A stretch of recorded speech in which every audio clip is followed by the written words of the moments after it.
is always break their posture. A broken posture means they're not passing their guard. But that's on the basic level. At the same time, I have to do something with it. I can't just, like on the self-defense level, okay, I'm holding, I'm safe, I'm not getting punched in the face, I'm keeping control, alright, fine. But on the sportive aspect, you need to have setups. You need to have things that are going to set up sweeps, submissions, or distance for you to stand up. Alright? But at the same time, I need to control posture, and I need to control his or her balance, right, while attempting what I'm trying to attempt. If you are not breaking the posture or disturbing their balance, it's either one or the other. I'm either breaking the posture or disturbing their balance. Okay?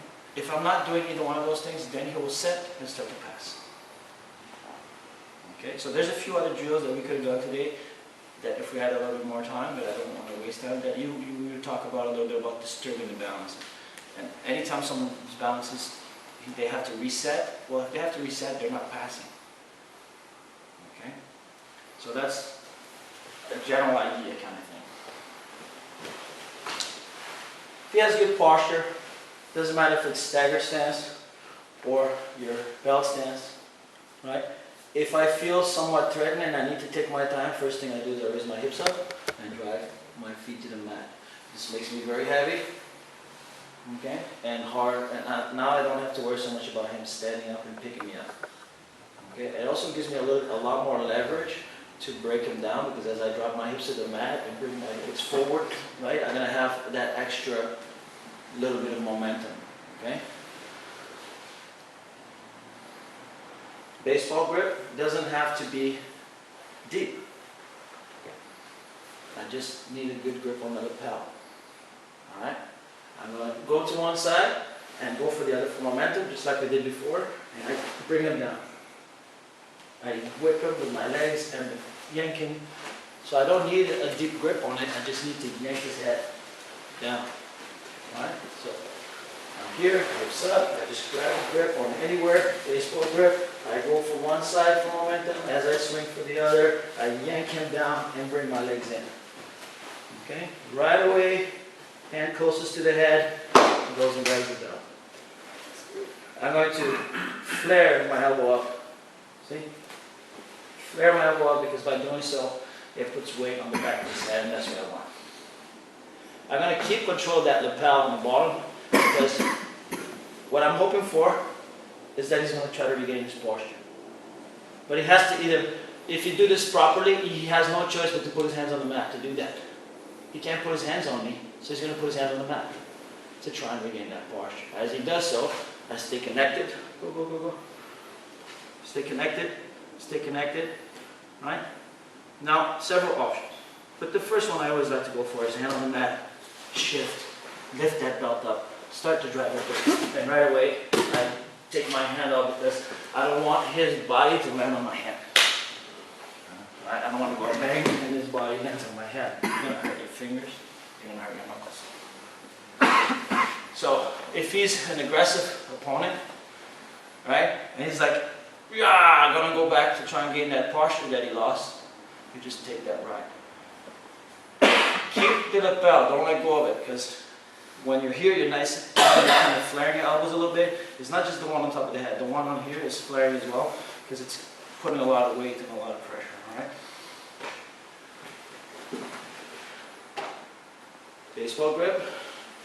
See? Baseball grip. See that angle like you're able for me to grab? You'll never make it if you go straight. Right? You'll never make it. You have to create angles inside the guard. Alright? So, momentum. Boom. Use your legs to bring the rest of it to your hand. Keep control of the lapel. Look at see I flare. My elbow here too. Alright? As he goes to regain that posture, I stay tight and connected. Flare that elbow. Because the more he tries to posture with his head, the more he brings me up. Hand on the mat. Shift and start to drive. And I'm lifting, look, his body off the mat with the belt. Release, hips down, hard hips, and base. If he goes to defend his neck, then I'll go up. If he goes to push my hips, I stay with my hips low, and we do our head hugs. Okay. I personally, if I'm doing, because there's different postures in mount, right? If I'm doing a very low posture, I like to close my guard. So I will mount like this. That's a personal choice. You're going to learn different ways. Different black belts have different methodologies, and all of them are correct in some way or another. Because Jiu-Jitsu is not black and white. There's a lot of gray, all right? A lot of the variations and a lot of twists and turns, okay? But as a bit of advice, it's all in the setup. You can do anything you want if your setup is good. Right? So you see how I'm going to angle. Lots of momentum to break the posture. Especially if someone's bigger than you, you're going to need a little bit of that momentum and that angle change. If you have the angle, much easier to reach and grab the belt. If they posture up, maybe they're a bit of aggressive opponent, they want to get that posture back, follow them. Right away. As you're coming up, I'm putting my hand down. As they're going up, I'm putting my hand down. Shift on an angle so you bump them sideways, not straight back. Because if you try to go back, they're going to push you right back inside the guard. They'll drive you forward. Right? So shift and bump. Hip bumps, you want the person to fall over their leg like this. You don't want them to go back because they'll resist and push you back. Make sense? Alright, with your partner. You're not on the clock now, you're just